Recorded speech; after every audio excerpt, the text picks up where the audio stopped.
Transmission का आगाज़ तिलावत कलाम पाक से करते हैं।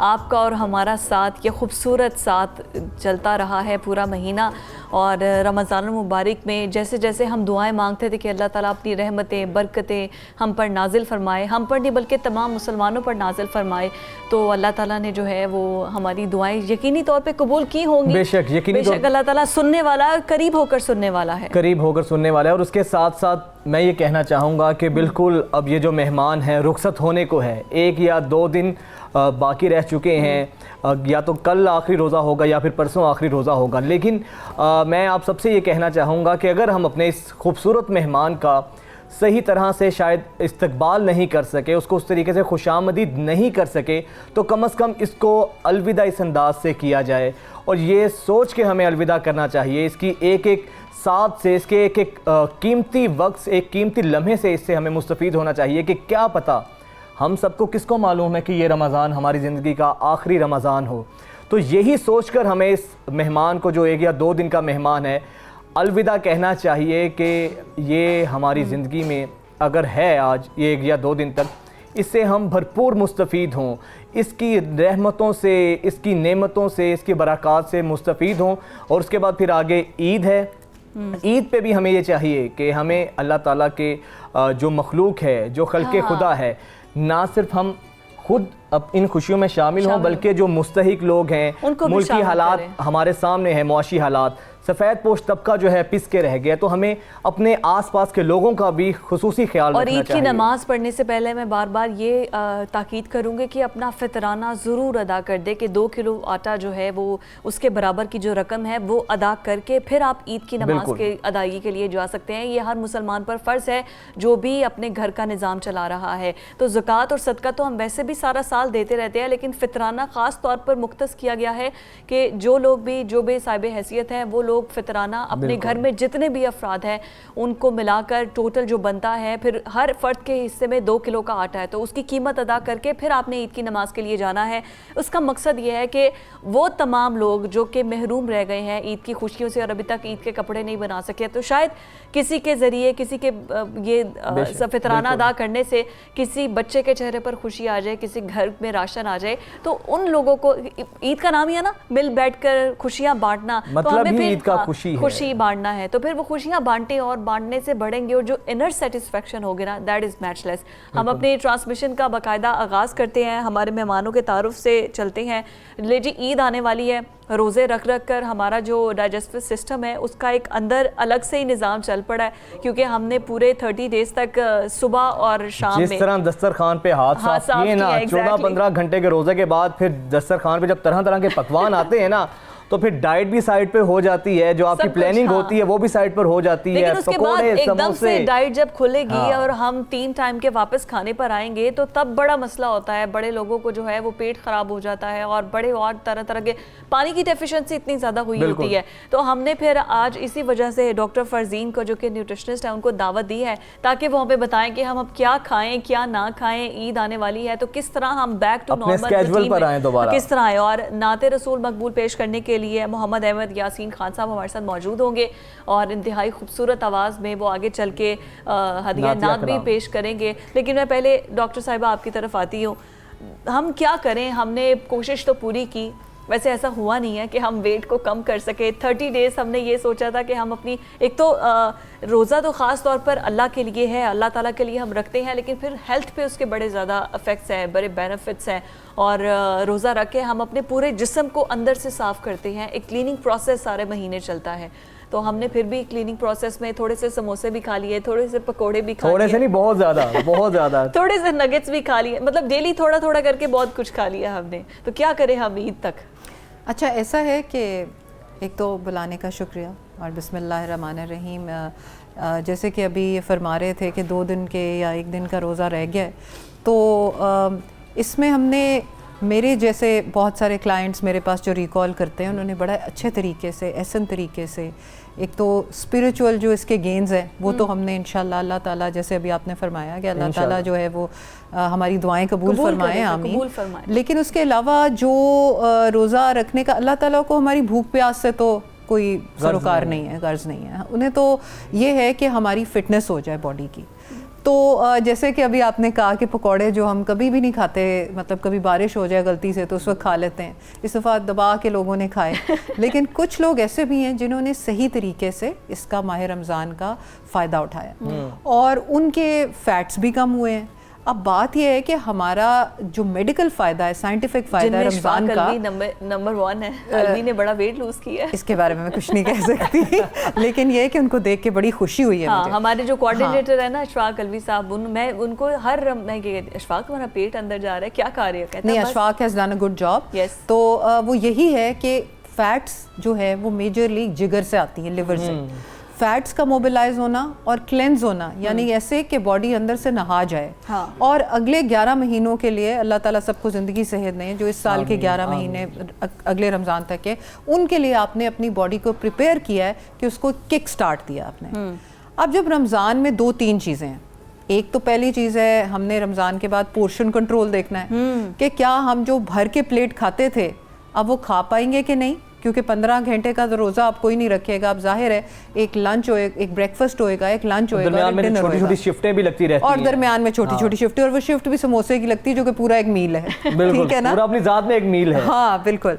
तो इसलिए एक तो ये है। दूसरा, जैसे कि अभी हम बात कर रहे थे, हाइड्रेशन बड़ी इंपॉर्टेंट है कि डिहाइड्रेशन को कवर करना बहुत ज़्यादा इम्पॉर्टेंट है।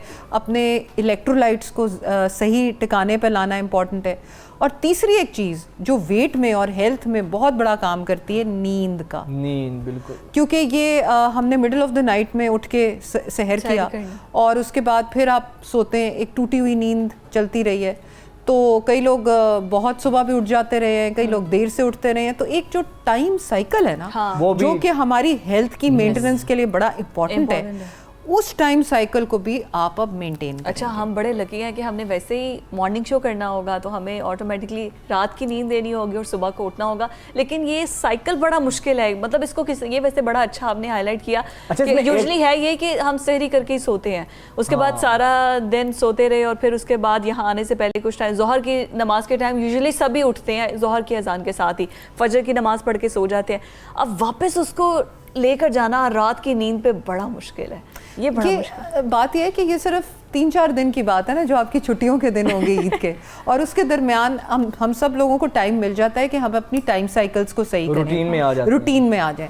दूसरी चीज़ ये है कि अपनी फूड चॉइसेस सही रखें। ठीक है, अब जब आपने समझे कि जैसे आप एक गाड़ी है, उसके आप तो लड़के हैं ज़्यादा समझेंगे कि गाड़ी की ट्यूनिंग करवाते हैं तो 2-3 दिन हम बड़ा आराम से उसको चलाते हैं कि अभी हमने इसका एयर फिल्टर चेंज कराया है, अभी हमने मोबिल ऑयल नया किया है, अभी हमने टायरों को ख़राब नहीं करना। इसी तरह इंसानी बॉडी एक ऐसे अमल से गुजरी है जिसमें वो नई हुई है। उस नएपन को, या नए कपड़े जैसे आते हैं तो हम उनको बड़ा आराम से पहनते हैं, वैसे ही आपका अंदरूनी सिस्टम अगर नया हुआ है तो उसको आगे जारी और सारी रखें। उसमें आप फल इंट्रोड्यूस करें, दिन में 2 दफ़ा फलों का रिवाज डाल लें, फल नहीं है तो वेजिटेबल्स का रिवाज डाल लें। अपनी लाइफ में कुछ ऐसा ज़रूर इस रमज़ानुल मुबारक से कैरी फॉरवर्ड करें कि उसका फ़ायदा किसको होएगा, सिर्फ आप ही को। वो जो आपने इन्वेस्टमेंट की है उसका फुल रिटर्न जो है वो रमज़ानुल मुबारक के बाद आपको मिलने वाला है। पानी के लिए वाटर ऐप डाउनलोड कर लें, आपके फ़ोनों पे आराम से हो जाती है। इतनी ऐप्स डाउनलोड की हुई हैं दुनिया जहान की, जो फजूल ऐप्स की हुई हैं, तो क्यों ना एक कीमती ऐप भी करें जिसका बराह रास्त ताल्लुक हमारी। व्हाट्सएप डिलीट करें, फेसबुक डिलीट करें, ट्विटर डिलीट करें। अच्छा, ये फजूल ऐप नहीं है, लेकिन टिकटॉक और ऐसी, मैं नाम नहीं लूंगा, बेशुमार ऐप्स हैं। क्यों ना एक सेहत से मुतालिक जो ऐप है वो हमें करनी चाहिए। बिल्कुल। और वाटर ड्रिंकिंग ऐप में ये होता है कि आप अगर बिजी हो या काम कर रहे हो तो उसमें रिमाइंडर आ जाए करके आवाज़ आ जाती है कि भाई आपने पानी पीना है। तो ये पानी जो है आपका स्पेस्ड आउट होना चाहिए। अच्छा, अब बहुत सारे लोगों को ना, चूंकि उन्होंने, जैसे कि उन्होंने कहा, सच का साथ देंगे और सच का साथ देंगे, पकौड़े बहुत खाए, तो उसमें यह है कि पकौड़ों की वजह से एसिडिटी, ब्लोटिंग, इंडाइजेशन, ये बहुत बड़ा इशू होता है। और उस चीज़ को भी कम करने के लिए पानी आपका मददगार साबित होगा।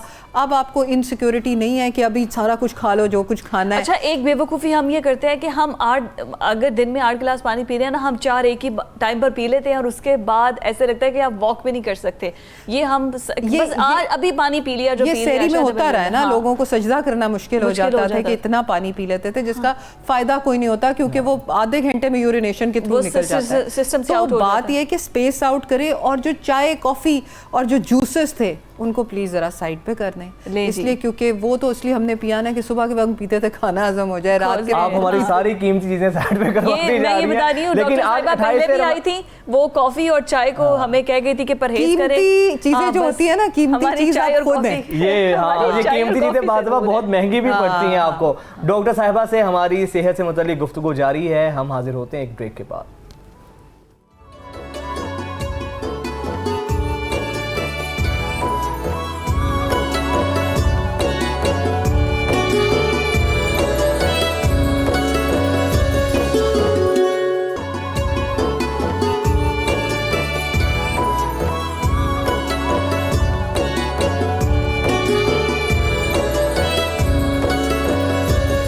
यकीनन ये हो नहीं सकता कि ज़िक्र खुदा हो और ज़िक्र मुस्तफ़ा ना हो।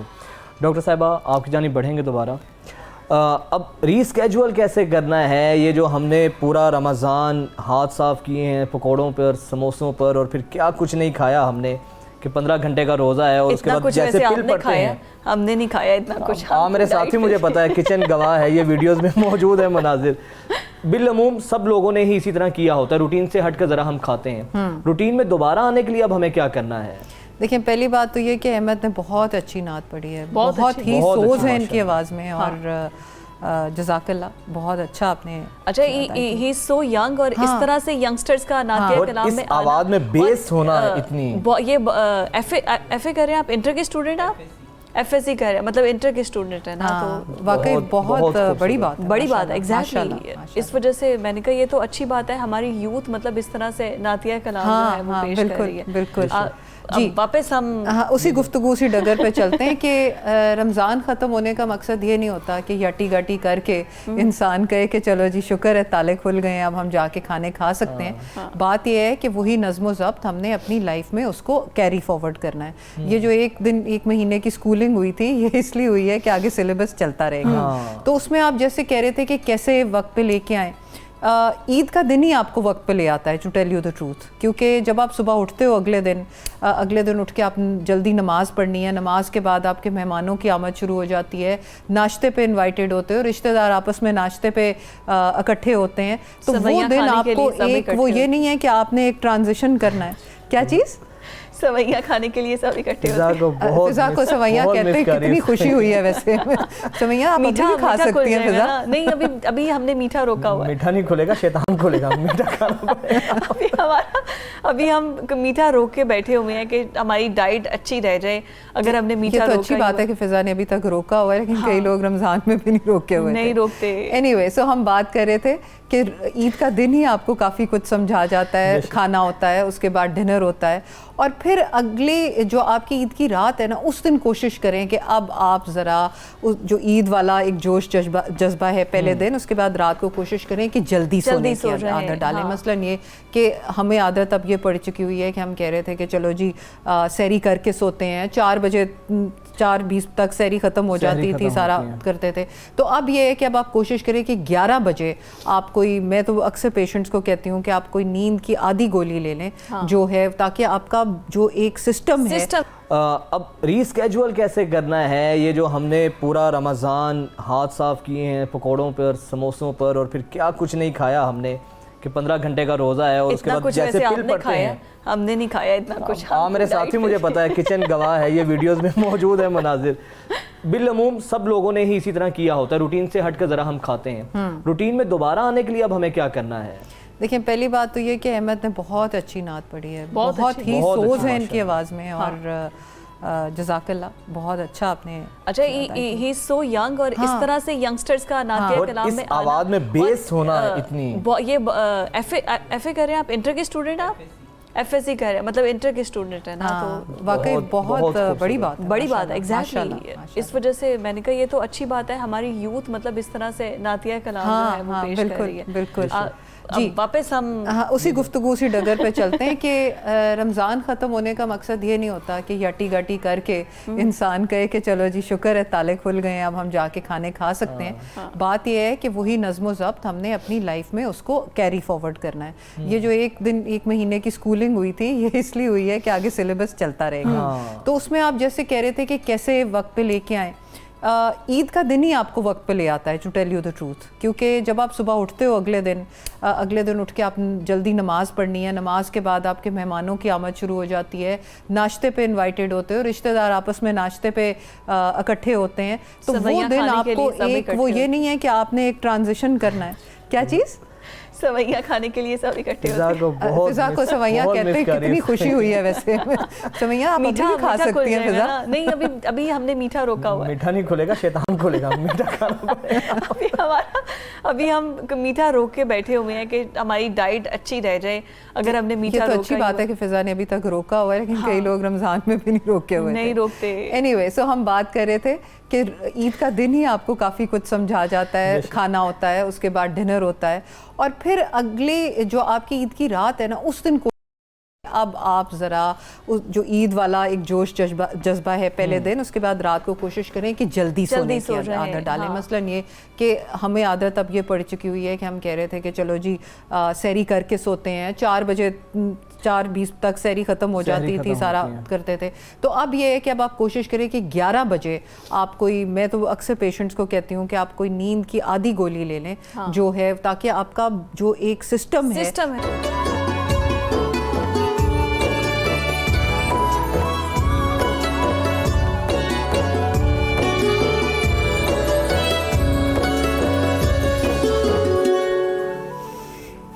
एक बार फिर से आपको वेलकम करेंगे इफ्तार ट्रांसमिशन में। बरकत रमज़ान के बरक़ात का सिलसिला तो जारी है, इस दुआ के साथ कि अल्लाह ताला जो ये महीना है इसकी सदके हम पर ढेरों बरकतें और रहमतें नाजिल फरमाए और हमारी तौबा को कबूल फरमाए। जैसे जैसे अब रमज़ान जा रहा है, हम वैसे भी डॉक्टर साहिबा से बात भी यही कर रहे थे कि जैसे जैसे अब रमज़ान जा रहा है ना, खाने पीने के साथ साथ ना हमारी हेल्दी, हम वॉक की तरफ बिल्कुल नहीं थे। एक तो ये था कि पूरे रमज़ान में हमने ये कहा होता था कि अब क्या रोज़ा रखा हुआ है तो हम कैसे एक्सरसाइज करें, कैसे वॉक करें, और इफ्तार के बाद आप इतने डिजी हो जाती हो कि उठ के वॉक करने को दिल ही नहीं करता।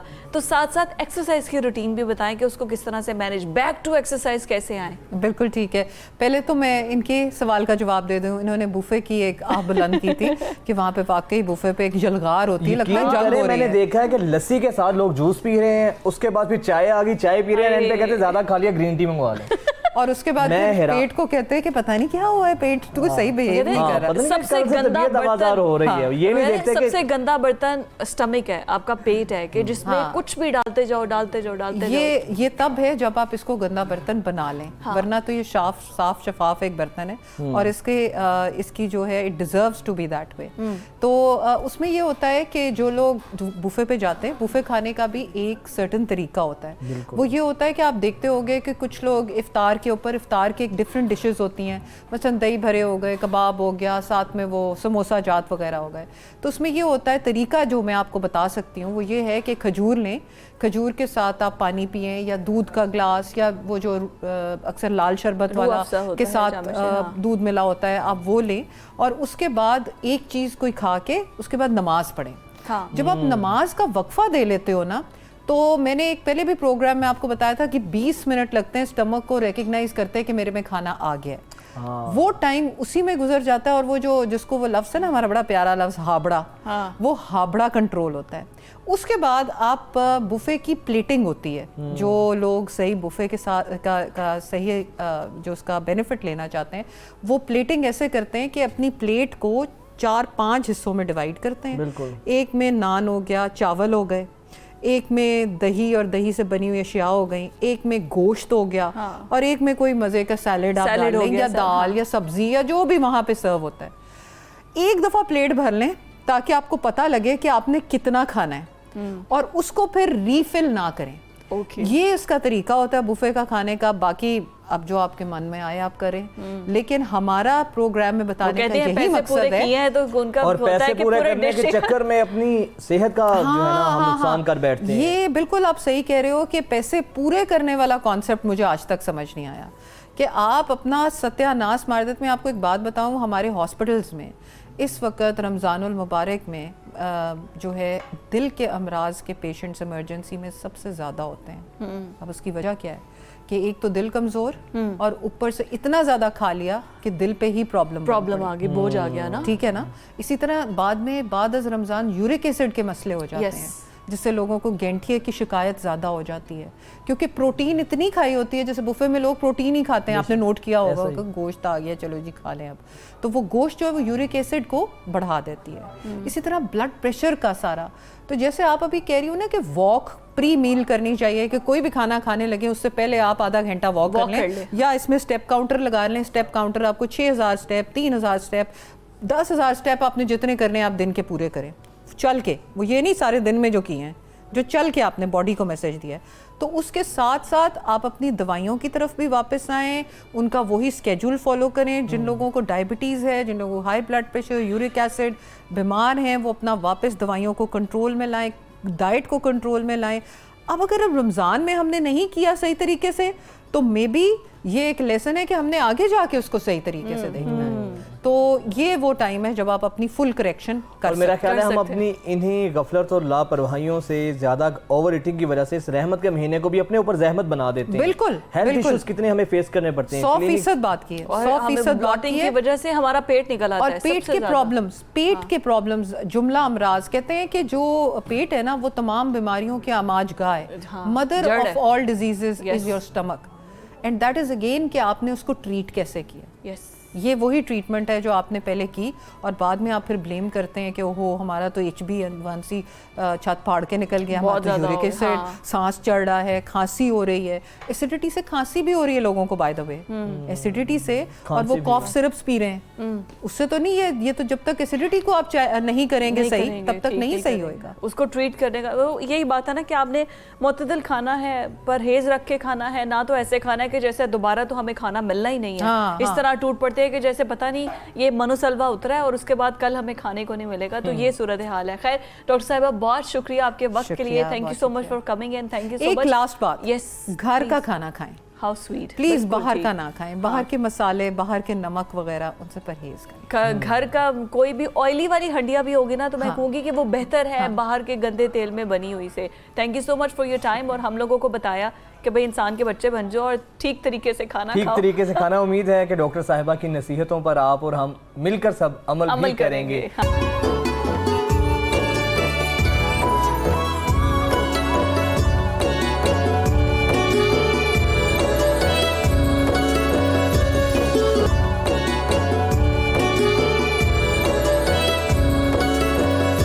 मोहम्मद ज़िशान मदनी साहब ने बहुत ही खूबसूरत नातिया कलाम पेश किया है। बारगाह रिसालत में अल्लाह ताला कबूल फरमाए।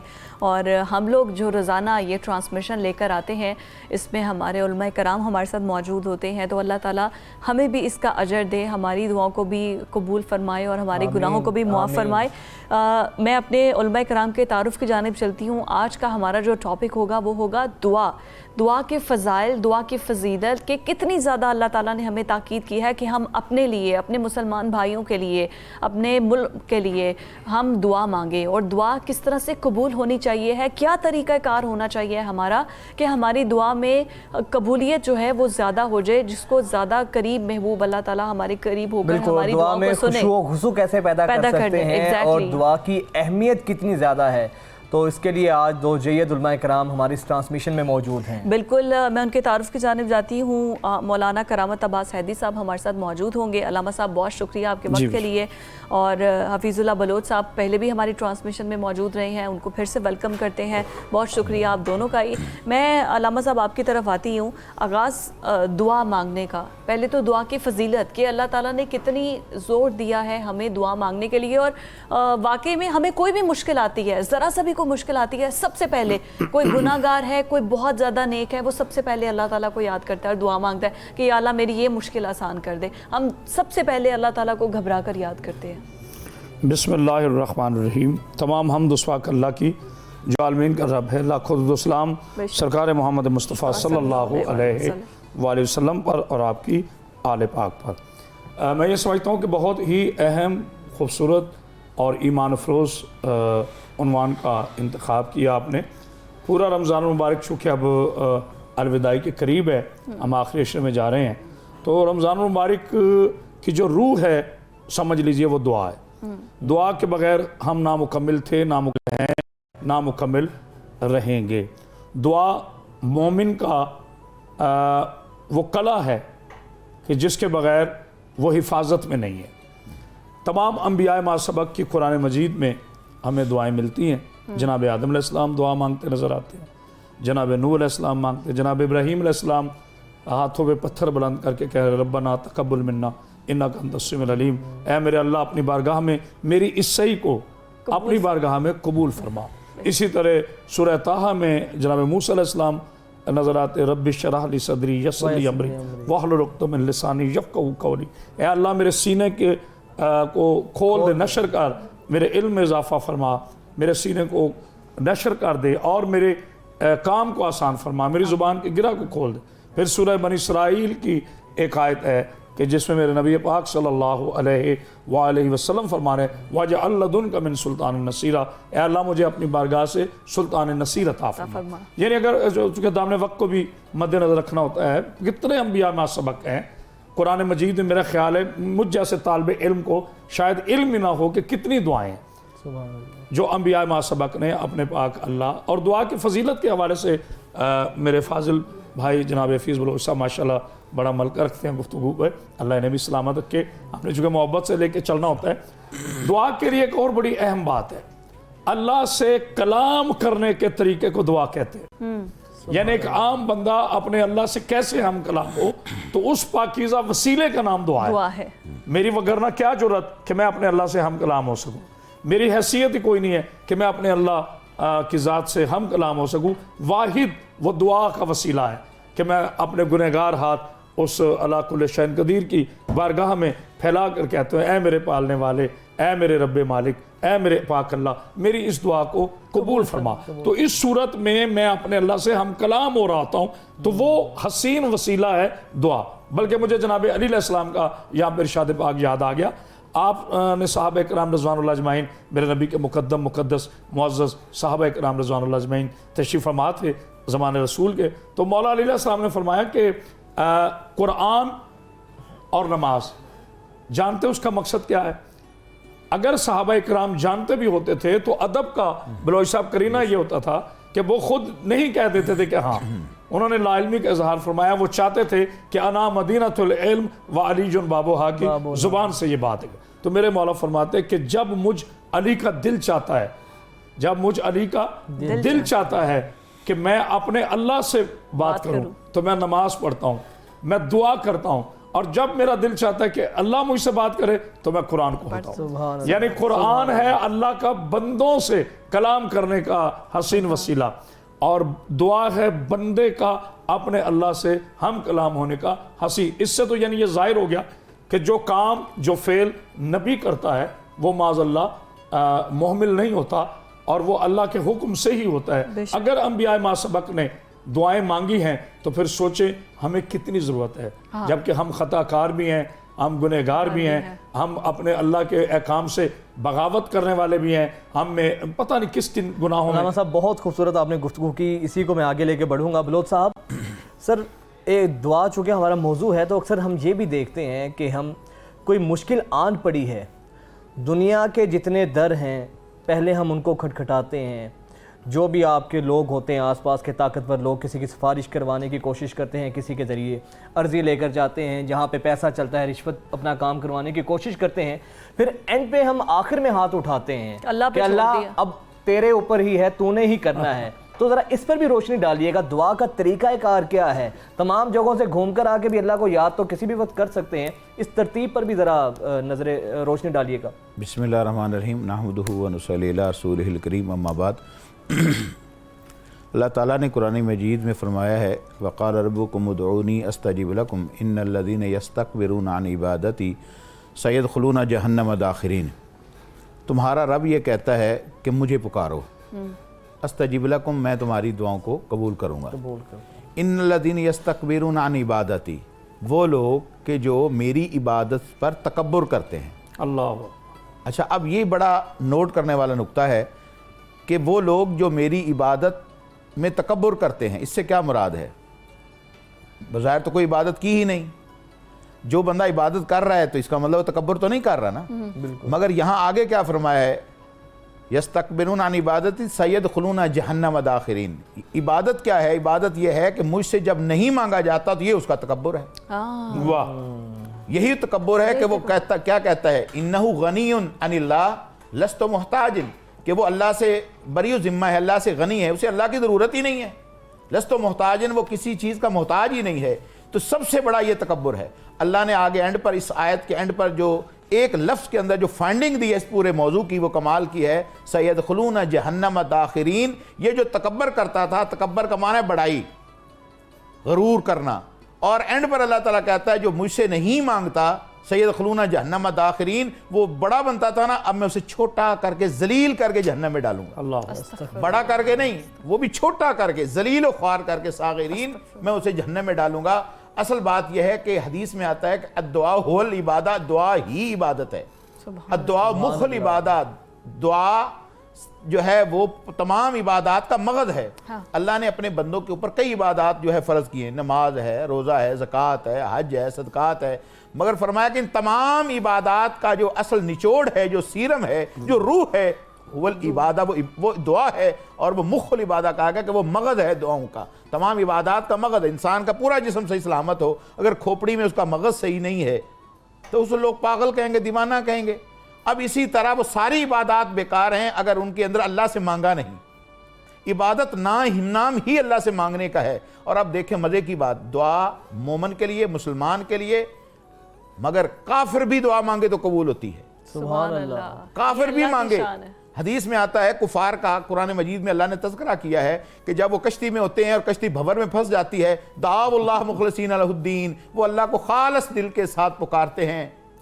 और जब फलम्मा नज्जाहुम मिनल बर्र, जब वो किनारे अल्लाह लगा देता है, इज़ा हुम युश्रिकून, फिर शिरक शुरू कर देते हैं। यानी अल्लाह ने उस वक्त काफिर की भी सुनी है, क्योंकि काफिर भी तो उसी के बंदे हैं ना, मखलूक तो उसी की है ना, अल्लाह की क्राउन ऑफ क्रिएशन है। अच्छा, अब मज़े की बात यह है कि जिस तरह अल्लामा साहब ने फरमाया कि कुरान मजीद में बेशुमार दुआओं का जिक्र है, बेशुमार दुआओं का अल्लाह ने, इस रमज़ान का ये महीना जो है, इसके मसाइल पूरे कुरान मजीद में सिर्फ एक रकू के अंदर अल्लाह ने बयान किए हैं, इसकी फर्जियत, मसाइल, अहकाम। इसके दरमियान में अल्लाह ने कहा वइज़ा सअलका इबादी अन्नी फ़इन्नी करीब उजीबु दावत दाई इज़ा दान फलयस्तजीबू ली वलयुमिनू बी लअल्लहुम यरशुदून। ए मेरे नबी, जब मेरे बंदे तुझसे पूछे मेरे बारे में और सवाल करे मेरे बारे में, तो आप उनको कहो, बल्कि ये भी वहाँ नहीं कहा इन्नी करीब, मैं बहुत करीब हूँ। उजीबु दावत दाई, मैं तो जब कोई मुझे पुकारता है मैं उसकी दुआ को कबूल करता हूँ। अच्छा, अब मज़े की बात सुने, क्योंकि अल्लाह को पता था जब रोज़ेदार रोज़ा रखेगा, भूखा होगा, प्यासा होगा, हलाल चीज़ों से भी बचेगा, और वो अपने आप को, ज़बान को, हाथ को, पाँव को, पैरों को, दिल को कंट्रोल करेगा, तो अब फिर उसकी लगाव किसकी तरफ होगा? अल्लाह की तरफ होगा। तो अल्लाह से फिर क्या करना है? मांगना है। सर आपने बात बड़ी खूबसूरत की। यहीं पर मैं एक सवाल सर आपसे करूँगा। पहले हम देखते थे, सुनते थे कि एक मोमिन दुआ करता था, अभी हाथ उठाते थे तो फ़ौरन से पहले अल्लाह ताला उनकी वो मुश्किल और जो भी उनकी दुआ होती थी कबूल फरमाते थे। अब सर रोज़ाना फिर बैतुल्लाह में लाखों लोग गिलाफ़े काबा पकड़ कर भी दुआएं मांगते हैं, उसके बावजूद सर आजमाइशें नहीं टलती, दुआएं कबूल नहीं होती। इसके हवाले से दीन हमारी किस तरह रहनुमाई करता है, इसकी वजह क्या है? हदीस में आता है कि एक शख्स अपने दो चादरें सफ़ेद पहन के, जो जनाजे में मैयत को पहनाई जाती हैं, इहराम के तौर पर वही दो ही चादरें पहनी जाती हैं। कि बंदा अपने आप को, अपना सर उसका नंगा है, पाँव उसके नंगे हैं, जिस्म के ऊपर दो सफ़ेद रंग की चादरें हैं, यानी आखिरी जो रुखसती होती है इंसान के अल्लाह की तरफ, उस हालत में अल्लाह के दरबार में हाजिर होता है। और हदीस में आता है गिलाफ़े काबा पकड़ कहता है या रब्बे, ऐ मेरे रब, मेरी दुआओं को कबूल कर। और अल्लाह ताला कहता है कि मतअमु का हरामुन, तेरा खाना हराम का है, मशरबु का हरामुन, तेरा पीना हराम का है, तेरे कपड़े हराम के हैं, तेरा सारा कुछ हराम। अन्ना युस्तजाबु लिज़ालिक, मैं तेरी दुआओं को कैसे कबूल करूं? बात भाई ये है कि जब मस्जिद नबी कच्ची थी, ईमान साहबा के पक्के थे, अहले बैत के, और रसूलुल्लाह सल्लल्लाहु अलैहि वसल्लम कीचड़ के अंदर आप सजदा मुबारक फरमाया करते थे। आज मस्जिदें पक्की हैं, एयर कंडीशन चल रहे हैं, इतने मोटे कालीन और गलीचे पड़े हैं, ईमान हमारे कच्चे हो गए हैं। जब हम हलाल खाकर अल्लाह के सामने हाथ उठाते हैं और फिर जब हम अंदर और बाहर से मुखलिस होते हैं, तो मेरे भाई फिर फ़लस्तीन के ऊपर हर रोज बैतुल मक़दस पर यहूदियों को हमला करने की जरूरत नहीं पड़ेगी। फिर दुआएं होती हैं और दुआओं का जवाब दिया जाता है। देखिए अल्लाह ताला आज भी सुनता है, ये नहीं कि नौज़ुबिल्लाह मिन ज़ालिक, वो हई है, वो कय्यूम है, वो समी है, वो बसीर है। मगर हदीस में ये भी आता है कि दुआ की तीन कैफियत होती हैं। एक ये है कि दुआ बंदा मांगता है, अल्लाह फ़ौरन कबूल कर लेता है। मसलन एक बंदे को 10 लाख रुपए की ज़रूरत है, वो दुआ मांगता है, फ़ौरन अल्लाह बंदोबस्त करता है, वो कहता है या अल्लाह तेरा शुक्र है मेरी दुआ कबूल होगी। एक ये है कि अल्लाह उसके लिए मुनासिब वक़्त के लिए उस दुआ को अल्लाह पार कर लेता है कि इसके लिए कौन सा बेहतर वक्त है। 10 लाख ये आज मांग रहा है, 10 लाख दूंगा तो कहीं और फसाद, बर्बादी, अजाब में ना पड़ जाए, हाँ। अल्लाह उसके लिए बेहतर वक्त के इंतजार में रख लेता है। और एक ये होता है कि अल्लाह ताला ज़ख़ीरा आखिरत कर लेता है। हदीस में आता है जब ज़ख़ीरा आखिरत, जब दुआएं हो जाती है और ये बंदा मर के अल्लाह के पास जाता है तो इन दुआओं का जब अल्लाह सिला देता है तो वो कहता है काश दुनिया में मेरी एक भी कबूल ना होती। क्योंकि ईमान हमारे अव्वलन तो कमज़ोर हैं, हमारे रिज़्क़ में कमी आ गई हलाल के एतबार से, हमारे इखलास ख़त्म हो गए हैं, अंदर और बाहर से हम एक नहीं हैं।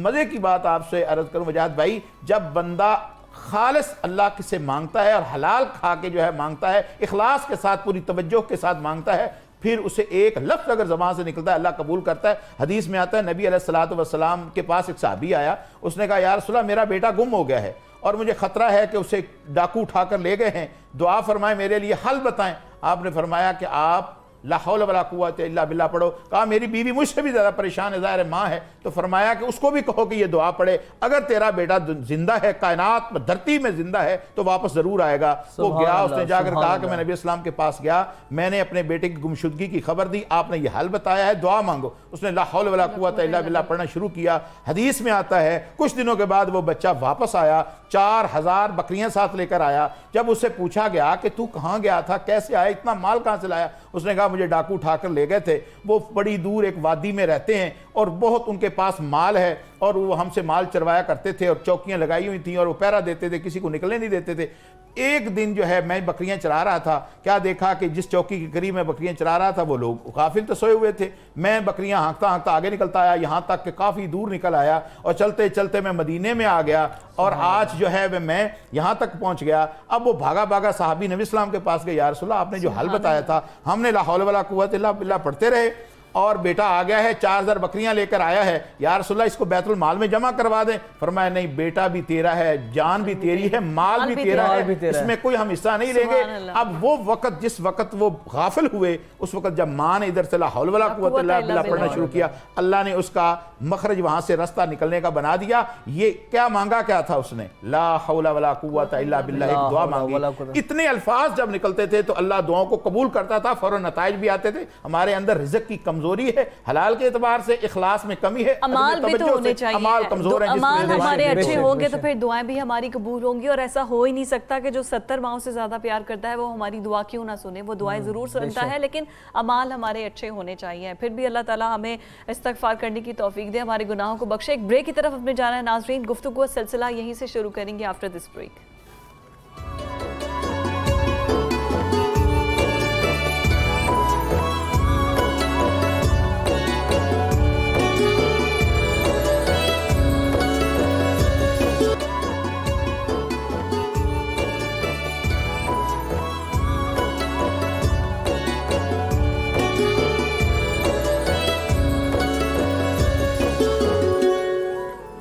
बरकत रमज़ान ट्रांसमिशन में एक दफ़ा फिर से आपको खुशामदीद कहते हैं। मौजू है हमारा दुआओं की कबूलियत। आखिर क्या वजह है कि हमारी दुआएं कबूल नहीं होती?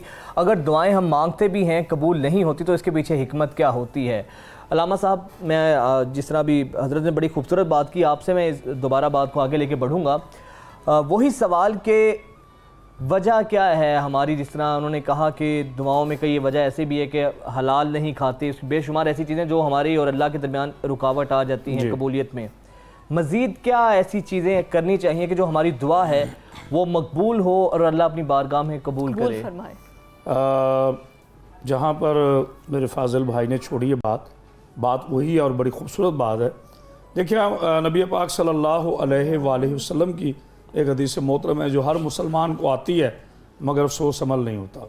इन्नमा अमालु बिन्नियात, हर अमल का दारोमदार आपकी नीयत पर है। ठीक है, ये तुम सब कहते हैं जी नीयत ठीक हो तो सब अमल ठीक हो जाएंगे।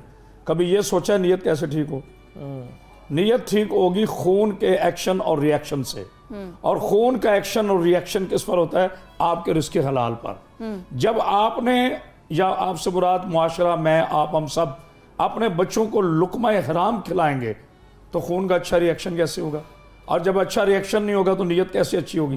इन शॉर्ट वर्ड बात सिर्फ ये है कि बुनियाद चाहे 10 मंजिला हो या 250 मंजिला हो, जिसकी बुनियाद कमज़ोर है वो इमारत कभी भी मुनहदिम हो सकती है। इसी तरह हमारे अमाल का ताल्लुक हमारे बुनियादी मसाइल से है। हज़रत ईसा अलैहिस्सलाम को अल्लाह ने मौइज़ा दिया था मुर्दा जिंदा करने का, ठीक है। एक दिन एक बंदा गुजर रहा था तो जनाब ईसा अलैहिस्सलाम ने चंद कलिमात पढ़े इंजील मुकद्दस के, तो मुर्दा जिंदा हो गया। अब वो बंदे ने कलिमात सुन लिए कि जनाब ईसा अलैहिस्सलाम ने क्या पढ़े, दूसरी बस्ती में चला गया, वहाँ एक आदमी का इंतकाल हो गया। तो लोगों ने कहा कि ईसा तो मुर्दा जिंदा कर लेता है, तो उसने कहा मैं भी कर लेता हूँ। उन्होंने कहा भाई तुम कैसे करोगे? उसने कहा वो जो फॉर्मूला था ना, जो ईसा अलैहिस्सलाम पढ़ते थे वो मेरे पास आ गया, लिहाजा ये भी जिंदा होगा। उसने आधी इंजील पढ़ दी मगर मैयत जिंदा नहीं हुआ। जनाब ईसा अलैहिस्सलाम के पास आया और कहता है कि यसू मैंने पूरा वही कलाम पढ़ा जो आप पढ़ते हैं मगर मैयत जिंदा नहीं हुई। तो आप मुस्कराए। आपने कहा पहली बात तो यह है कि ये ताकत मुझे मेरे अल्लाह ने दी है, सुभान अल्लाह। ये मेरी ज़ाती ताकत नहीं है, ये ताकत मुझे मेरे अल्लाह ने दी है। कुम बेज़ने अल्लाह कहता हूँ तो ये जिंदा होता है, मेरे कहने से नहीं होता। दूसरी बात, मुंह में कलिमात कहने से जुबान ईसा की नहीं बन जाती। पहले दहन में जुबान ईसा ला जो इतनी बाबरकत हो, इतनी बामल हो, फिर असर होता है। बात यह है कि दुआ अंबिया का हक है, दुआ मोमिन का हक है, हम सब दुआ करते हैं, लेकिन बात वही है कि हमारी दुआएं कबूल होने में। एक बच्चा है, फर्ज कीजिए छोटा बच्चा, उसे दाने निकल आते हैं एलर्जी की वजह से, वो माँ बाप से रोजाना लेता है पैसे, आदी है बच्चा है, डॉक्टर मना कर देता है जिसे मीठा नहीं देना वरना इसकी बीमारी बढ़ जाएगी। अब वो बच्चा रूटीन के मुताबिक अपने बाप के पास आता है, जी मुझे पैसे दीजिए, बाप के जेब में पैसे होते भी हैं, वो नहीं देता। अब बच्चे को नहीं पता कि आज ये पैसे क्यों नहीं दे रहा, बाप को पता है कि अगर आज इसे दिए, इसने ये चीज खाई तो इसकी बीमारी में इजाफा होगा। हमारी सूरत उस जिद्दी बच्चे की तरह है जो हम ये नहीं जानते कि ये चीज मिलने के बाद मुझे नुकसान क्या है। हम अपने अल्लाह से कहते हैं तू तो अला कुल्ले शैइन कदीर है, तेरे खजाने में तो कोई कमी नहीं है, तू तो पत्थर के कीड़े को भी रिश्ते देता है, तो फिर मेरे लिए लेट क्यों है? ऐसी बात नहीं है, मेरा अल्लाह बेहतर जानता है, वो अला कुल्ले शैइन कदीर है, वो बेहतर जानता है। बहुत सी चीजें ऐसी होती हैं जिनका मकसद तख्लीक हमें पता नहीं है। हजरत मूसा अलैहिस्सलाम कोहे तूर पे गए, आपने आज़राए इल्म, ये नहीं है कि नबी हो और अल्लाह के हुक्म पर एतराज करे, कहा मेरे मालिक ये छिपकली अगर ना पैदा होती, ये छिपकली अगर ना पैदा होती तो तेरी कायनात में क्या कमी थी? आगे से एक आवाज आई कि कैसी बात है मूसा, छिपकली ये कह रही थी या अल्लाह तेरी कायनात में मूसा ना होता तो तेरी कायनात कल चल जाती। क्योंकि मूसा को मकसद छिपकली का उस वक्त इल्म नहीं था और छिपकली को खलकत मूसा को इल्म नहीं था। बसाव का ऐसे होता है कि हमें पता नहीं होता इस चीज का मकसद क्या है। ये मेरा अल्लाह बेहतर जानता है। दुआओं की कबूलियत के लिए सबसे पहले आपका रिस्क हलाल होना चाहिए, आपकी नीयत पे बालिदगी होनी चाहिए। ये नहीं होना चाहिए कि या अल्लाह या तो हफीज बलोच साहब की तरह मुझे भी गाड़ी दे या इनकी भी लगा दे। ये दुआ नहीं है, ये हसद है। हम ये समझते नहीं है कि दुआ और हसद में फर्क क्या है। हम ये भी कह सकते हैं, शिकायतें लगाना अल्लाह ताला को शुरू कर देते कि अल्लाह ताला या अल्लाह हमारे पास कह सकते हैं कि मेरे पालने वाले, जिस तरह तूने दूसरों पर रहम किया है, मेरा दूसरा भाई जो है उसके पास अल्लाह की इतनी नेमतें हैं, उसका सदका मुझे भी दे। दुआ की कबूलियत में एक ये चीज़ भी है हफीज साहब, जिस तरह वो इकबाल ने एक इशारा किया था कि फ़ज़ाए बदर पैदा कर, तो उसके लिए वो माहौल बनाना भी ज़रूरी है। जी मैं इस पर अर्ज़ करूँगा। देखिए कुरान मजीद में बहुत सारे अम्बिया का जहाँ जिक्र आता है, सूरह अनफाल में आयत नंबर 9 में बिल्कुल बदर वाला वाक़या बयान हुआ है। और मज़े की बात है कि बदर भी रमज़ान में हुआ था और सहाबा हालत रोज़ा में थे। और कुरान कहता है इस्तस्तगीसूना रब्बकुम फस्तजाब लकुम अन्नी मुमिद्दुकुम बिअल्फिन मिनल मलाइकति मुर्दिफीन। कि ए नबी आप उस वक़्त को याद करें जब आप हमसे इस्तगासा कर रहे थे, दुआ कर रहे थे, गिड़गड़ा कर रोकर आप हमसे मदद मांग रहे थे। फस्तजाब लकुम, हमने आपकी मदद की, आपकी दुआ को कबूल किया।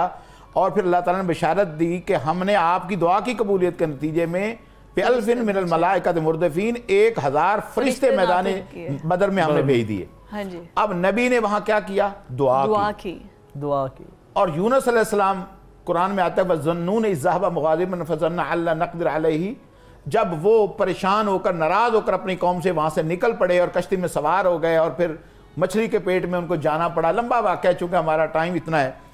अब मज़े की बात यह है कि अब वहाँ पर किसको पता कि समंदर की करोड़ हा मछलियाँ हज़ार मखलूक़ात किस मछली के पेट में मौजूद हैं। बेशक। और अल्लाह ने कहा फनादा फिज़्ज़ुलमात, अंधेरों में एक अंधेरा नहीं था, रात के अंधेरे, पानी के अंधेरे, मछली के पेट के अंधेरे, अंधेरे ही अंधेरे हैं। और वहां पर से तूने क्या पुकारा, ला इलाहा इल्ला अंता सुब्हानका इन्नी कुन्तु मिनज़ ज़ालिमीन, अल्लाह को पुकारा है। अच्छा, अल्लाह इस दरमियान पहले आपने इससे पहले किसी नबी वली का वास्ता भी नहीं दिया, डायरेक्ट अल्लाह के साथ। क्यों? दुआ हुवल इबादत, दुआ इबादत है और इबादत में किसी गैर अल्लाह को शरीक नहीं करना मुनासिब। हाँ। अब जब नबी ने ये दुआ मांगी तो उसी मछली को हुक्म हुआ कि उसने जो है वो यूनुस अलैहि को बाहर फेंक दिया। फरमाया लला भी सफी बतनी ला यौम युबअसून, अगर वहां पड़ा हुआ भी यूनुस हमसे दुआ ना मांगता तो क़यामत तक मछली के पेट की जेल में कैद रहता, क़यामत आ जाती मगर इसे कोई ना निकाल सकता। अब ये दुआ है जिसका इतना असर है, इतनी ताकत है इसकी कि उसने वहां से निकाल लिया। अब अंदाजा करें कि कहां फिरौन अपने आप को अना रब्बुकुमुल आला कहने वाला और उसकी बीवी इतनी नर्मो नाजक है। मुफस्सरीन ने लिखा है कि अगर गुलाब की पत्ती भी उनकी कमर के नीचे आ जाती तो निशान पड़ जाता। इतनी नाजो नाम में वक्त गुजारने वाली शहजादी, जब अल्लाह ने दीन की समझ दी, तौहीद की समझ आ गई और दीन मूसा अलैहिस्सलाम कबूल कर लिया, तो अब उसने, शौहर ने कहा कि आप छोड़ दो। उसने कहा ये हो नहीं सकता। उसने शदीद गर्म ज़मीन के ऊपर लिटाकर हाथों पर कील ठोंक दिए और वहां उसने पड़ी पड़ी अल्लाह से एक दुआ मांगी, काल रब्बि इब्नी इंदा का बैतन फिल जन्ना व नज्जिनी मिन फिरऔन व अमलिही व नज्जिनी मिनल कौमिज़ ज़ालिमीन। ऐ अल्लाह, अब मुझे मेरा घर अपने करीब बना और मुझे इसके हरकारों से, इसके इदारों से, इसकी एजेंसियों से, जो मेरे दुश्मन हैं इनसे भी बचा, इस सारी कौम से अल्लाह मुझे बचा। और हदीस में आता है कि नबी सल्लल्लाहु अलैहि वसल्लम जब मिराज पर तशरीफ लेकर गए तो आपने वापस आकर बताया कि अल्लाह ने मुझे आसिया बिनते मुज़ाहिम का महल जन्नत के अंदर दिखाया। सुभान अल्लाह। अब ये दुआ उन्होंने उसकी कैद में हाथों पर कील मेखें लगी हुई हैं और अल्लाह से दुआ मांगी है। और हदीस में आता है, बड़ा एक अजीब वाक़या आता है कि एक शख्स जो है वो सफ़र पर जा रहा है, डाकू आगे आ गया, उसने रोक लिया, उसने माल लूट लिया। उसने कहा ठीक है माल ले लो, मुझे जाने दो। उसने कहा नहीं, जाने दूंगा तो तुम राता पता बताएगा, लोग आएंगे मुझे मार देंगे। उसने कहा फिर देखो मुझे 2 रकत नमाज पढ़ने दो, मैं अल्लाह से अपनी मुनाजात कर लूँ, आजिज़ी कर लूँ। उसने इतनी इजाज़त दे दी। जब सजदे में गया तो क्या कहता है, या मुगीस अगिसनी, ऐ मुश्किल में मदद करने वाले मेरी मदद फरमा, या मुगीस अगिसनी, या मुगीस अगिसनी। तीसरी बार कहकर फारग हुआ। एक शख्स ने उसको हाथ लगाया, उठाया, उसके उठ के देखा तो एक शख्स पास खड़ा है और डाकू की गर्दन तन से जुदा हुई पड़ी। उसने कहा ये क्या? उसने कहा जब तूने पहली मर्तबा अल्लाह से सजदे की हालत में दुआ मांगी थी तो तेरी पहली या अगिसनी, ये तेरी दुआ 7 आसमानों को चीरती ऊपर गई और पूरे अल्लाह के सारे जो है अर्श पर और दाएं बाएं इमरजेंसी अल्लाह ने नाफिज कर दी। हर फरिश्ते की ख्वाहिश थी कि मैं जाऊं इसकी मदद करने के लिए। तो उन्हें दूसरी बार जो या अगिसनी कहा, मैं चौथे आसमान पर था, अल्लाह ने मुझे हुक्म दिया, मैं वहां से भागा। जब तीसरी बार तूने कहा तो उसकी गर्दन तन से मैंने जुदा कर दी। सुभान अल्लाह। अब ये एक ऐसी दुआ है, अंदाजा कर लें, दुआ ही एक ऐसी चीज है, दुआ ही इबादत है। और मक्का के मुशरिकीन या इससे पहले वाले जितने मुशरिकीन का, कुफार का जिक्र कुरान में हुआ है, वल्लज़ीना तदऊना मिन दूनिल्लाह, वो लोग जो अल्लाह के अलावा गैरों से मांगते थे। मांगना इबादत है। हाँ। और इतनी कमाल की इबादत है। और ये आखिरी अशरा है। हजरत आयशा ने पूछा या रसूलल्लाह, आखिरी अशरे में मैं लैलतुल कद्र को पा लूं तो मैं अल्लाह से मांगू क्या? आपने क्या फरमाया, अल्लाहुम्मा इन्नका अफ़ून तुहिब्बुल अफ़्वा फ़अफ़ू अन्ना। वहां भी एक दुआ ही सिखाई है। हाँ। कि आप अल्लाह से माफी मांगे, क्योंकि वो माफी को पसंद करता है। तो आप अल्लाह से माफी मांगे, माफी हो जाएगी। अल्लाह गफूर रहीम है, हमें माफ करने वाला है, हम सबको माफ कर दे। बड़ी खूबसूरत गुफ्तगू चल रही है, लेकिन हमें एक ब्रेक लेना है। ब्रेक के बाद हाजिर होंगे।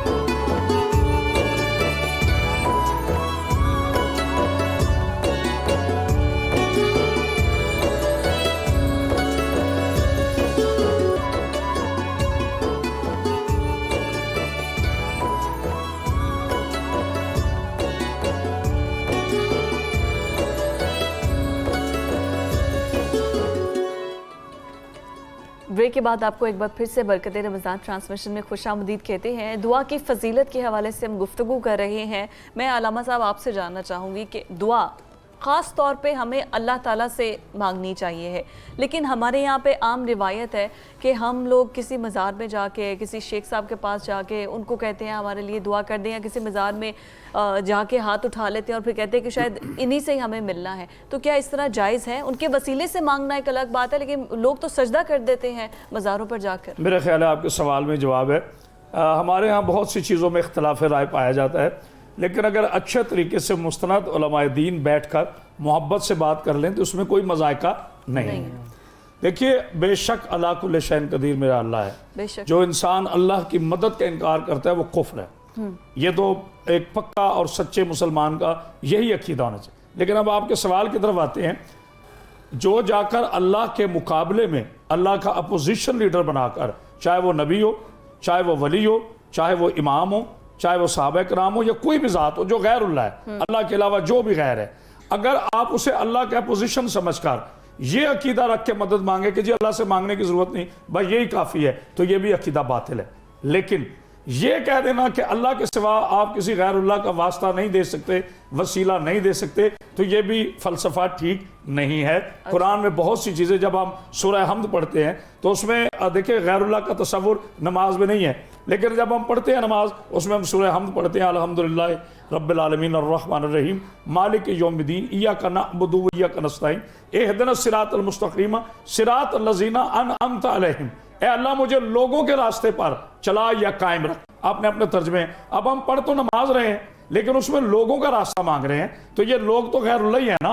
अब चाहे वो नबी हैं, चाहे वो आइम्मा है, चाहे वो सहाबा कराम है, ये बात की बहस है, उलमा ने अपनी अपनी तावीलें की हैं, लेकिन हैं तो गैरुल्लाह ही ना। हम हालत नमाज में खड़े होकर गैरुल्लाह का रास्ता मांग रहे हैं। एक बात। फिर वो मैंने जो आयत पढ़ी सूरह बनी इसराइल की कि अल्लाह के नबी पाक सल्लल्लाहु अलैहि वसल्लम फरमा रहे, अल्लाह मुझे अपने कुर्ब से मांगा, अल्लाह से ही। बात फिर वही है, सिर्फ समझाने की बात है। अगर हमने सिर्फ बहस करनी हो, एक गुफ्तगू को मनाजरा बनाना हो, तो वो अलग बात है, वरना सीधा सीधा दीन है, इसमें कोई पच्चीस। मुझे 1 मिनट देंगे अब। हाँ जी, अब देखिए मेरे नबी पाक सल्लल्लाहु अलैहि वसल्लम, लोग सब माशाल्लाह साहिब इल्म है, लोग भी सुने, आपने नुसरत नहीं नासिर मांगा है। नुसरत मदद है, नासिर मददगार होता है। अब नासिर जो है वो गैरुल्लाह है, लेकिन भेजेगा अल्लाह ही। अब जैसे अब आबीले भेजी अल्लाह ने अपने घर की हिफाजत के लिए, ठीक है, अलम तरा कैफ फ़अल रब्बुका बिअस्हाबिल फील। मेरे हबीब क्या तूने देखा नहीं तेरे रब ने हाथी वालों के साथ क्या सलूक किया? तो आई तो अबाबीले ना। अब अबाबीले मदद का वसीला बनी, मदद अल्लाह की थी, मगर इसी तरह औलिया अल्लाह पर जाकर, रोज़ों पर जाकर सजदा सिर्फ अल्लाह को है, किसी गैरुल्लाह को सजदा नहीं है। आप यहाँ कहना चाहिए मेरे परवरदिगार, जिस तरह इस नेक बंदे ने तेरी खिदमत की है दीन की, इसी तरह मुझे भी, इसी तरह मुझे भी। बिलावल साहब, यही सर सवाल मेरा आपसे भी है। एक तरफ हम ये भी देखते हैं कि अल्लाह ताला कहता है कि मेरे बंदे मुझे पुकार, मैं तो तेरी शाहरग से भी ज़्यादा करीब हूँ। फिर दूसरी तरफ जिस तरह अभी अलामा साहब ने भी कहा कि हम वसीला दे के अगर दुआ करवा भी दें तो इसमें भी कोई कबाहत नहीं है। आप ज़रा इस पर रोशनी डालिएगा। लेकिन गुजारिश यह है कि इससे पहले चूँकि दुआ के जितनी हमने आयात या हदीस पढ़ी हैं, कहीं किसी का वास्ते वसीले का जिक्र नहीं आया। कुरान मजीद में किसी नबी ने अपने से पहले नबी जो पहले गुजर गया है उसका वसीला देकर नहीं कहा। यकीनन तमाम अंबिया बड़े नेक सालिहीन थे और उनसे बड़ा कौन नेक हो सकता है। दूसरी बात यह है कि ताहतल असबाब जो है किसी से मदद ली जा सकती है, ये सेटल्ड एक प्रिंसिपल है। ताहतल असबाब, मैं किसी को कहता हूँ यार जैसे जनाब मूसा ने हारून को मांगा, ठीक है, ये एक मदद है। नबी सल्लल्लाहु अलैहि वसल्लम ने हज़रत उमर को मांगा बतौर मददगार। ये ताहतुल असबाब है, फौकल असबाब नहीं है, याद रखो। फौकल असबाब सिर्फ एक अल्लाह की ज़ात से ही मांगा जा सकता है। ये हम खल्तमत इस मसले को कर जाते हैं। फौकल असबाब सिर्फ अल्लाह है, ताहतुल असबाब हम किसी से भी मदद मांग सकते हैं माशाअल्लाह। और अगली रहेगी गुजारिश की बात क्या है कि देखें कुरान मजीद, अम्मे युजीबुल मुज़्तर्रा इज़ा दआ व यक्शिफुस सू, अल्लाह ने कहा कौन है जो परेशान हालों की परेशानियों को दूर करता है, उनकी दुआओं को सुनता है। यक्शिफुस सू, उनके ऊपर आई हुई परेशानियों को दूर हटाता है। और आगे फरमा आ इलाहुम अल्लाह, क्या अल्लाह के अलावा कोई और भी किसी का वास्ता वसीला तो फैल आएगी। और ये आयत जो रमज़ान के मसाइल और फ़ज़ाइल के दरमियान आई है, इन्नी करीब ये वहां नहीं कहा कि फलां के वास्ते तुम मांग लेना, तुम फलां के वास्ते। इतनी करीब, जब मैं इतना करीब हूं, तुम्हारी आंखों से करीब, तुम्हारी सिस्कियों से करीब, तुम्हारी जबान से तुम्हारे करीब हूं, तुम्हारे शहर के करीब हूं, तुम्हारे दिल दिमाग के करीब हूं, सीढ़ी लगाने की जरूरत क्या है? जब अल्लाह पास है, हम अल्लाह के करीब है, अल्लाह हमारे करीब है, तो हम डायरेक्ट अल्लाह से मांगे। वमा कदरुल्लाह का कदर ही। ये कुरान में इससे कोई रहनुमाई मिलती है इस वसीले के? नहीं, वो जो रहनुमाई मिलती है ना, तब तक वो सूरह माइदा की आयत, वो असल में एक मुगालता ही है। वो कुरान में क्या आता है कि तुम वब्तगू इलैहिल वसीला, अल्लाह की तरफ वसीला तलाश करो। आगे वसीला भी बयान होगा, वजाहिद फी सबीलिही, अल्लाह के रास्ते में जिहाद करो। अच्छा, जिहाद का माना यह है कि जद्दोजहद करो, अल्लाह के दीन के लिए जिहाद करो, किताल करो, गलबा दीन की जो कोशिश करोगे, यानी अल्लाह के रास्ते को, अल्लाह के गलबे के लिए, दीन के गलबे के लिए जो कोशिश है, ये अल्लाह का वसीला। वब्तगू इलैहिल वसीला। देखिए इसमें एक हुक्म तो आ गया ना जी, हुक्म तो आ गया ना, लफ्ज़ से माना वो नहीं बनता कि जो लफ्ज़ आ जाए उसको माना वो। गुजारिश है ना, उसूल गुफ्तगू है, सबको सुना जाए। जब अल्लाह ने कह दिया मुझ तक पहुंचने के लिए वसीले तलाश करो, तो हुक्म आ गया ना। अब इसका रद्द जो है, आयत का रद्द आयत होती है, आयत का रद्द हदीस नहीं होती। आयत का रद्द जो है वो रिवायत नहीं होती, आयत का रद्द आयत है। जब अल्लाह फरमा रहा है, तो अब देखिए अल्लाह ने जिस सेंस में फरमाया ना कि क्या मेरे अलावा इनकी कोई और पुकार सुनता है, उसमें हमें यह देखना पड़ेगा कि कुरान मजीद की आयात का जो नजूल है, शान नजूल है। एक है तंजील, अल्लामा साहब बेहतर जानते, एक है तावील।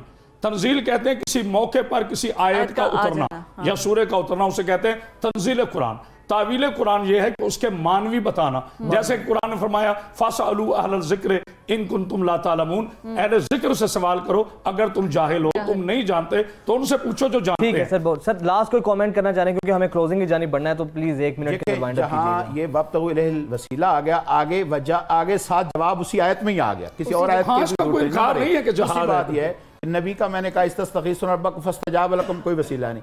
ना हजरत अबू बकर ने कभी वसीला डाल के नबी को दुआ मांगी, ना हजरत अली ने कभी वसीला डाल के, कोई एक हजरत अली का वसीले वाली दुआ आई हो कि खुलफाए राशिदीन की, हजरत हसन हुसैन की, ये एक मुगालता है। बहरहाल मैं समझता हूँ कि अल्लाह डायरेक्ट कहता है, और फिर कैफी हदीस में आता है जब सजदे की हालत में सबसे ज्यादा बंदा अल्लाह के करीब होता है। अब कोई किसी नबी वली का सजदा आज तक दिखा दे, उसमें फिर किसी गैर का सजदा भी हो और उसमें गैर का बहुत शुक्रिया आप दोनों का, बहुत शुक्रिया। बिल्कुल एक सेकंड की, नादे अली पढ़ा है खैबर के मैदान में, नादे अली मजहल अजाइब, इसको जवाहिर खमसा ने लिखा तोहफा इस्नाशरिया में, और उसके अलावा कितने उलमा ने लिखा है। 1.25 लाख जो वली हैं उनका ये वजीफा रहा है। मैं फिर अर्ज कर रहा हूँ कि अल्लाह के मुकाबले में किसी को नहीं है, आप दोनों हजरात का बहुत शुक्रिया, बहुत खूबसूरत आप लोगों ने गुफ्तगू की। यही है कि हमें मांगना तो सिर्फ अल्लाह से है, देने वाली जात सिर्फ अल्लाह की है और कोई जात नहीं है, चाहे आप वसीले से मांगे चाहे गैर वसीले से मांगे, सिर्फ हमने सिर्फ और सिर्फ जो दुआ है ना वो अल्लाह ताला की तरफ से ही अगर कबूल होनी है तो वो अल्लाह की जात। और जब खुद अल्लाह ताला कहता है कि मैं तुम्हारी शहरक से भी ज्यादा करीब हूँ, तो अल्लाह से ही हमें मुखातिब होना चाहिए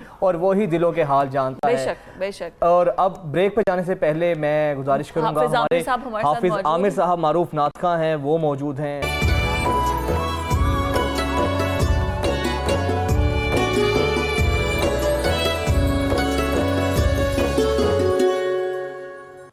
तो जनाब आओ सुनो कहानी में आपको खुश आमदीद कहते हैं, और बच्चे मेरे साथ मौजूद है जो कि कहानी सुनने के लिए एक्साइटेड हैं। आप सब भी जो हमें टीवी पर देख रहे हैं, आप सब भी बैठ जाइए क्योंकि अब बड़ी ही एक अच्छी और मज़ेदार किस्म की स्टोरी मैं सुनाने वाली हूँ। तो सब स्टोरी सुनने के लिए रेडी है? यस, ऊंची सारी आवाज़ एक बार। रेडी है आप सब? आप भी रेडी हो?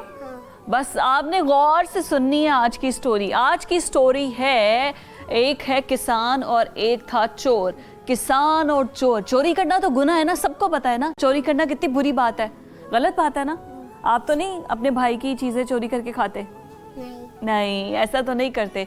तो जनाब एक किसान रहता था, उसका एक बाग था, बड़ा ही खूबसूरत बाग था। बाग के अंदर कुआं था। वो रोज़ाना उठता सुबह सवेरे और बाग में अपने सारे बाग को, कुएं में से पानी निकाल के तो सारे बाग को वो पानी से सैराब करता था। और बड़े उसके फ्रूट्स के अंदर बड़े सेब के दरख्त थे, केले के दरख्त थे, तो वो बड़ा सारा माल इकट्ठा करता, गरीबों में भी बांटता, कुछ जाके मंडी में बेच आता, फिर पैसे जमा करता।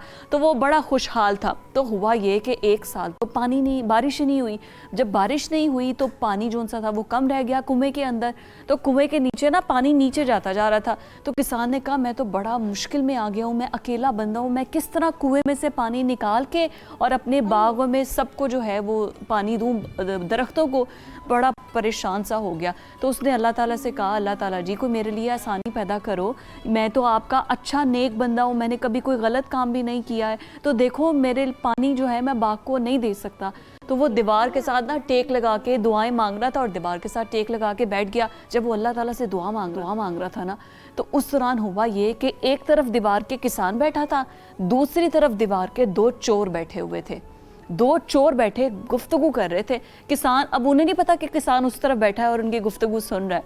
तो किसान उनकी ना गौर से बातें सुनने लगा। तो वो 2 चोर आपस में गुफ्तगू क्या कर रहे थे, वो ये बात कर रहे थे कि देखो खुदा बख्श, उस किसान का नाम था खुदा बख्श, तो कहता है देखो खुदा बख्श तो सो जाता है, शाम को ना जल्दी सो जाता है, और मुझे पता चला है कि इसके घर में ना बड़ा ख़जाना है, इसके संदूक में इसने ना ऐसे कीमती पत्थर, हीरे जवाहरात, सोने की ईंटें रखी हुई हैं, और वो सारा इसने ना अपने घर में सोना रखा हुआ है। तो हम क्यों ना ऐसा करें कि जैसे ही किसान सो जाएगा ना, तो हम उसके घर की दीवार को छलांग मारेंगे और उसके बाद हम वो जो सोने वाला संदूक है ना, वो हम लेकर गायब हो जाएंगे। तो उसने कहा कि मैंने ना काफ़ी दिन से देख रहा था कि जो किसान है ना, वो 9 बजे तक सो जाता है, खाना खाता है, खाना खाने के बाद सो जाता है, और फिर वो सुबह फजर की अजान के वक्त उठता है। तो हम उस दौरान हमारे पास काफ़ी टाइम होगा, हम उसके घर चोरी कर लेंगे। तो हुआ कि किसान ने उनकी सारी बातें सुन ली। उस टाइम पे किसान ने उन्हें कुछ नहीं कहा। किसान सीधा घर गया। घर जाके उसने क्या किया कि अपनी बेगम को कहा, जब शाम हुई ना, उसने कहा कि तुम्हें पता है आजकल ना चोर जो हैं वो बड़े ज़्यादा हो गए हैं मोहल्ले में, और चोरियां बड़ी कर रहे हैं। तो मेरा एक दोस्त है अली, उसके भी घर चोरी हुई है। तो उसकी बेगम परेशान होकर कहती है अगर चोर इतनी वारदातें कर रहे हैं तो हो सकता है कि चोर हमारे घर भी चोरी कर लें। तो उसने कहा हाँ, इसीलिए ना तुम ऐसा करो, मेरा संदूक लेके आओ, और सोने की उसमें ईंटें रखते हैं, उसमें हमारे जो पत्थर हैं वो रखते हैं, जो हीरे जवाहरात है वो रखते हैं, जो कीमती मोती है वो रखते हैं। तो उसने क्या किया कि उसने ना झूठ मूठ की जो भारी ईंटें हैं ना, वो पत्थर और जितने भी मोती थे ना सारे गले सड़े, वो उसने डाल दिए संदूक के अंदर। जब उसने संदूक के अंदर डाले, और जो अपने वाला जिसमें हीरे जवाहरात थे ना, वो उसने छुपा दिए अपने चारपाई के नीचे जिसमें वो सोता था ना, और वो वाला अपनी जो जिसमें पत्थर डाले थे ना, ताकि चोरों को दिखाने के लिए, उसको पता चल गया 9 बज गए हैं, चोर आने वाले होंगे। उसने ऊंची आवाज़ में बोला, उसने कहा कि देखो बेगम, ये मैंने सारे पत्थर सारे सोना हीरे जवाहरात छुपा दिए इस संदूक के अंदर। अब ऐसा करते हैं कि इसको ना मैं जाके कहीं छुपाता हूँ, ऐसी जगह पे छुपा के आता हूँ जहाँ पे चोरों को बिल्कुल पता ना चल सके। वो चोरों को सुना रहा था। उसने क्या किया, वो पत्थर वाला संदूक जिसके अंदर उसने सारे ईंटें डाली हुई थी, सारे पत्थर डाले हुए थे, वो उसने उठा के अपने बाग में गया, और बाग में जो कुआं था ना, वहाँ जाके इसने फेंक दिया संदूक। जब उसने वहाँ पे फेंका, उसमें तो पत्थर थे। चोरों को ये लगा कि सोने वाला जो संदूक है वो उसने छुपा दिया है कुएं के अंदर। तो उसके बाद खुदा बख्श ने कहा लो जी, अब मेरा सोना महफूज है, अब मैं जा रहा हूँ अपने घर सोने के लिए। तो चोरों ने जब जाके देखा, उन्हें लगा कि जैसे छुपा के और उसने वो डाल दिया है, पानी के अंदर फेंक दिया है। तो उन्होंने कहा कि दोनों चोरों ने आपस में सलाह की। उसने कहा कि बारिश तो हुई नहीं है, कुएं में पानी वैसे ही थोड़ा सा है, तो मैं ऐसा करता हूँ कि जल्दी जल्दी से बाल्टियाँ भर भर के ना हम कुएं से सारा पानी निकाल देते हैं। जब नीचे थोड़ा सा पानी रह जाएगा तो मैं कुएं के नीचे उतरूँगा और सोने वाला संदूक लेकर हम गायब हो जाएंगे, चोरी कर लेंगे। हालांकि उन चोरों को तो पता ही नहीं था कि उसके अंदर सोना नहीं है बल्कि उसमें पत्थर है। तो उन्होंने क्या किया, उन्होंने यही किया कि उन्होंने जल्दी जल्दी से बाल्टियों में भर के कुएं में डाली और पानी निकालना शुरू किया। अब उन्होंने कहा पानी निकाल के करना क्या है, उन्होंने ना बाग में फेंकना शुरू कर दिया पानी को बाल्टियों से। तो सारा पानी जब उन्होंने निकाल दिया ना, तो उनमें से एक सुबह रोशनी जो है वो फजर की अजान होने लग गई, और किसान तो फजर के टाइम उठ जाता था। उनको सारी रात हो गई पानी निकालते हुए। फिर हुआ ये कि उन्होंने उनमें से एक चोर ने कहा अब मुझे लगता है पानी कुएं में ना बड़ा थोड़ा सा रह गया है, तो मैं नीचे उतरता हूँ, मैं तुम्हें संदूक दूंगा, तुम संदूक को बाहर निकाल लेना और उसके बाद हम फ़ौरन गायब हो जाएंगे सारा सोना लेके। उनमें से एक चोर नीचे उतरा कुएं के। जब उतरा तो उसने कहा कि ये तो बहुत भारी है, मुझसे उठाया नहीं जा रहा। तो उसने कहा कोई बात नहीं, तुम इसको उठा के बाहर लेकर आओ, हम देखेंगे इसके अंदर तो सोने की ईंटें हैं, इसमें हीरे जवाहरात हैं, इसमें बड़ा कुछ है, तुम इसको लेकर आओ बाहर। खैर बड़ी मुश्किल से उन दोनों ने ना वो सोने का संदूक निकाला। जब उसने संदूक खोला तो उसके अंदर से क्या निकला, उसके अंदर से निकले, उसके अंदर से पत्थर निकले, ईंटें निकली। वो दोनों चोर सर पकड़कर बैठ गए। उन्होंने कहा ये हमारे साथ हुआ क्या है? तो उसके बाद किसान आया अपने घर से और उसने कहा देखो पुलिस आ रही है तुम लोगों को गिरफ्तार करने। मैंने तुम दोनों की बातें सुन ली थी और मैंने इस संदूक के अंदर ईंटें डाल के और उसको तुम लोगों के सामने कुएं के अंदर फेंक दिया। लेकिन तुम दोनों ने एक अच्छा काम किया है, तुम दोनों ने कुएं से सारा पानी निकाल के मेरे सारे बाग को पानी दे दिया है। अब मुझे नुकसान नहीं होगा और दरख्तों को मेरे पानी भी मिल जाएगा, मुझे फल भी मिल जाएगा। और तुम लोगों ने पानी डालने का, मैं तो अकेला बंदा था, मैं तो पानी कुएं से निकाल के दे ही नहीं सकता था, तो तुम दोनों ने ये काम किया है। लेकिन उनकी चोरी उसने पकड़वा दी। फिर पुलिस आई, उन दोनों को गिरफ्तार करके ले गई। किसान हंसी खुशी अपने घर चला गया। उसने अल्लाह का शुक्रिया अदा किया। उसने कहा अल्लाह ताला देखो मैं नेक काम करता था तो आपने मेरे साथ बुरा नहीं होने दिया। तो जो नेक काम करते हैं इस नीयत से कि अल्लाह ताला से हम सवाब लेंगे या अल्लाह ताला के करीब होंगे, तो अल्लाह ताला उनके साथ कभी गलत नहीं करते हैं। लेकिन जो चीटिंग करते हैं, जो चोरी करते हैं, अल्लाह ताला फिर उनकी दुनिया में पकड़ भी तो करवाता है ना, उनको पनिशमेंट भी तो मिलती है ना। तो इस वजह से आप सब ने और आप सब ने भी कभी चोरी नहीं करनी, कभी झूठ नहीं बोलना, कभी गलत काम नहीं करना। प्रॉमिस? प्रॉमिस? आप बताएं प्रॉमिस? आप बताओ। छोटू सबसे ज़्यादा तंग तुमने किया, स्टोरी सुनी है सारी? चोरी नहीं करनी कभी भी, ठीक है? अपने छोटे भाई की या बड़े भाई की चीज़ें खा के नहीं, निकाल के नहीं खानी, ठीक है? उनके साथ लड़ते हो? नहीं? क्या नाम है आपका? मुर्तज़ा। तो आप छोटे भाइयों के साथ नहीं लड़ते? नहीं लड़ते? आप ही के साथ लड़ते हो? हाँ, आप ही के साथ लड़ते हो। आप बताओ ये आपके साथ लड़ता है? कैसे मारता है आपको? बाल खींचता है जी। कितनी गलत बात है, सब देख रहे हैं, कहेंगे कि बरीरा आपको मारती है। बरीरा आप मारती हो इसे? अमारा ये बरीरा है। बरीरा आप मारती हो इसे? बताओ, सही सही बताओ। छोटे छोटे भाई को मारती हो? अमारा आप बताओ, मारती हो? ये देखो अमारा तो शक्ल से भी शरारती लग रही है। चलो अब आप प्रॉमिस करो कि मैं किसी को नहीं मारूंगा, तो फिर आप यहाँ भी आपको नहीं। प्रॉमिस? सॉरी करो इन दोनों को और साथ में आप ही को भी। अब आप भी प्रॉमिस करो कि आप लोग नहीं मारोगे। क्या ऐसे क्या? प्रॉमिस? प्रॉमिस बोलो मुंह से प्रॉमिस। अब आप भी प्रॉमिस करें। अब आप तीनों ने प्रॉमिस किया है, जो अपने प्रॉमिस से झूठ बोलेगा, जो अपना प्रॉमिस तोड़ेगा, उसको अब पनिशमेंट मिलेगी अल्लाह की तरफ से भी, ठीक है? पक्का? पक्का। अब तंग नहीं करना, और आपने भी तंग नहीं करना, आपने भी प्रॉमिस किया है, वरना आपके अल्लाह ताला हाथ काट देगा, आपको पता है, गुनाह मिलेगा आपको। दो जी। अब जो है सूरत हाल ये है कि बच्चों ने स्टोरी सुन ली है। The kids are very excited क्योंकि अभी इफ्तार का टाइम है और इनके मज़े मज़े के समोसे पकोड़े वो वाला सिलसिला चलेगा। तो लाहौर में अज़ान मगरिब का वक्त हो जाएगा कुछ ही देर में। तो आप सब रोज़ा इफ्तार कीजिए, हमें दुआओं में याद रखिए। अज़ान मगरिब के बाद हाजिर होते हैं।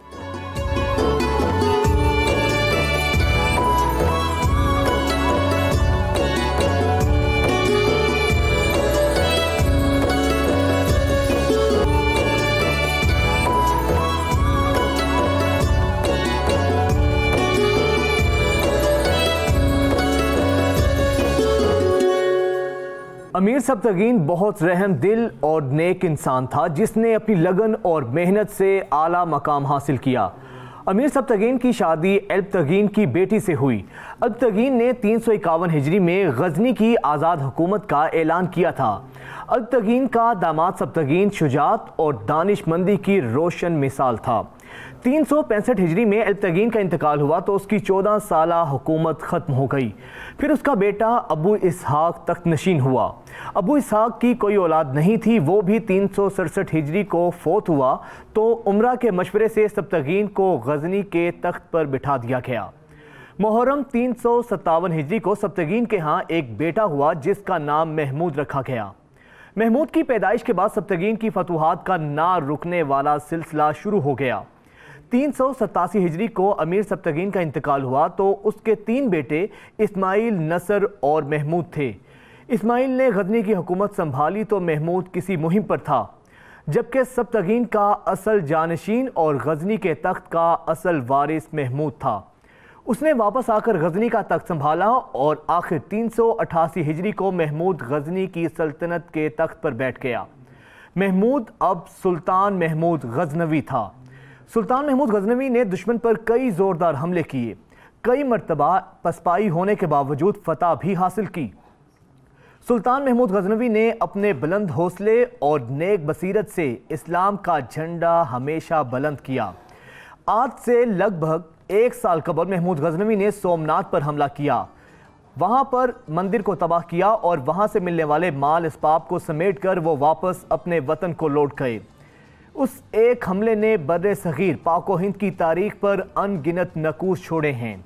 महमूद गजनवी का हमला बर्रे सगीर पाक व हिंद में मुसलमान तारीख के इब्तदाई नकूश में से एक समझा जाता है। हालांकि महमूद गजनवी से बहुत पहले ही मुसलमानों का बर्रे सगीर के इलाकों के साथ एक ताल्लुक बन चुका था। इनमें मारूफ नाम के तौर पर हम मोहम्मद बिन कासिम को जानते हैं, जिसने सिंध पर सन 712 में हमला किया और इसी वजह से सिंध को बाबुल इस्लाम भी कहा जाता है। महमूद गजनवी के अलावा शहाबुद्दीन गौरी एक और अहम नाम है, जिसने दिल्ली में मुसलमान हुकूमत की मरकजियत को मुस्तहकम किया, जिसके बाद मुसलमान सलातीन का एक सिलसिला बरे सगीर पाक व हिंद में शुरू हुआ। सुल्तान महमूद गजनवी ने हिंदुओं को बावर करा दिया कि मुसलमान बहादुर और कभी ना बिकने वाली कौम हैं। सोमनाथ का मंदिर ना तोड़ने के इवज हीरे जवाहिरात के साथ वसी अराजी की पेशकश के जवाब में सुल्तान महमूद गजनवी ने तारीख साज जुमला कहा, मैं बुत फरोश बनने की बजाय बुत शिकन बनना पसंद करूंगा। महमूद गजनवी एक सिपाहसालार और फातेह की हैसियत से ही नहीं, बल्कि इल्म फ़न की सरपरस्ती के एतबार से बेनज़ीर हुक्मरान था। बड़े बड़े आलिम और शायर उसके दरबार में मौजूद थे। फिरदौसी की सरपरस्ती करके उसने शाहनामे की तकमील कराई। गजनी में बड़े बड़े मदरसे कायम किए। अहले इल्म की इमदाद पर लाखों रुपया सालाना सर्फ करता। वो नहायत नेक दिल मुसलमान था। उसने किसी को जबरन मुसलमान बनाया और ना ही किसी को मैदान जंग के बाहर कत्ल किया। 1022 में महमूद गजनवी ने पंजाब में अपनी सल्तनत में पंजाब को शामिल कर लिया। 1026 में सोमनाथ फतह किया और 1030 में 59 साल की उम्र पाकर खालिक हकीकी से जा मिला। गजनी के मौजूदा कस्बे से 3 मील बाहर उनका मकबरा है। बिल्कुल, ये हमारे हीरोज़ हैं जो बड़े खूबसूरत अंदाज में वजाहत हैं। हमारे हीरोज़ जो हमारा रोज़ाना सेगमेंट होता है, हीरोज़ को हम ट्रिब्यूट पेश करते हैं। और लाहौर में चूँकि रोज़ा इफ्तार हो चुका है, कुछ ही लम्हों के बाद कराची में भी रोज़ा इफ्तार हो जाएगा। अज़ान मगरिब के बाद सब रोज़ा इफ्तार करेंगे। हमें अपनी दुआओं में याद रखिएगा। अल्लाह ताला हम सब की कोशिशों को और दुआओं को कबूल फरमाए। इसके साथ ही प्रोग्राम से इजाज़त दीजिए। आपसे मुलाकात होगी कल। अल्लाह हाफ़िज़।